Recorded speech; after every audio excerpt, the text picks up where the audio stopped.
ringing payphone booth. Then walk up to it. If you look through the glass, you'll spot our first new collab of Halloween, and it's Ghostface. Not only is he staring you down, but if you enter the phone booth, you could get the exclusive Last Call Mythic. You'll now wear the Ghostface costume and could run around with insane speed and stamina while chasing players with your knife and a phone. Yeah, you get both. And by calling other players, it'll mark every enemy in the area so you can hunt them down, and trust me, they're not getting away from you.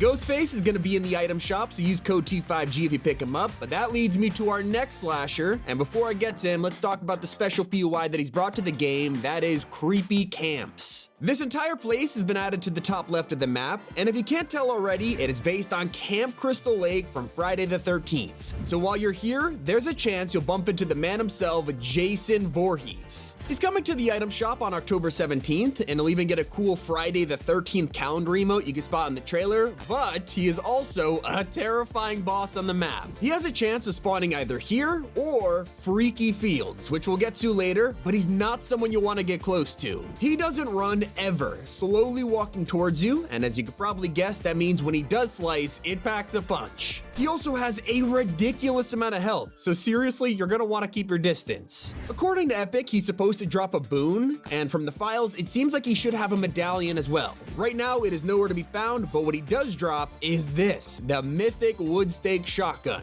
Yes, it is back in the loot pool, and you can find the regular one pretty much all over the map, but this mythic one is seriously worth picking up, especially if you're good at aiming and remember how to use it. Sadly, there's no Kato thrown around to dump all your bullets into, but we have another boss who is even more exciting than he was. Doja Cat is what Fortnite calls the queen of this year's Fortnite mares, and she's in the item shop right now with two outfits, her regular music persona, and a new character called the Mother of Thorns. Not only can you buy these, but if you head to one of the many new Halloween POIs, there's a chance you'll get to fight her, and it's so worth it. After winning the battle, you can now get Doja Cat's exclusive weapon, the Thorn Ripper. It's a new version of the classic Chains of Hades, which Doja infamously hated and complained about during the Greek season, so I guess she gets the last laugh, because these are way more powerful than the Hades ever was. And to make it even better, once you take her out, she'll actually join your squad as an NPC and help you kill enemies. Over at Shining Span, you might land here and realize the entire POI has been changed for Halloween.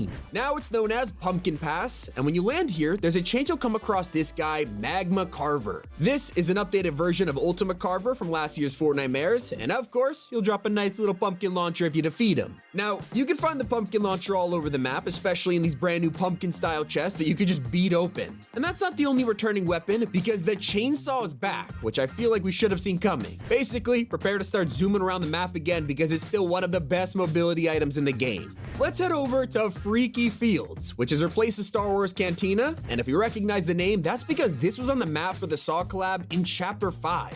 But instead of just one creepy house, now it's full of them, and the whole place looks way more Halloween themed. Keeping with that idea, Fortnite has also updated the giant wolf statue POI that overlooks the map, and now it has been fully overtaken by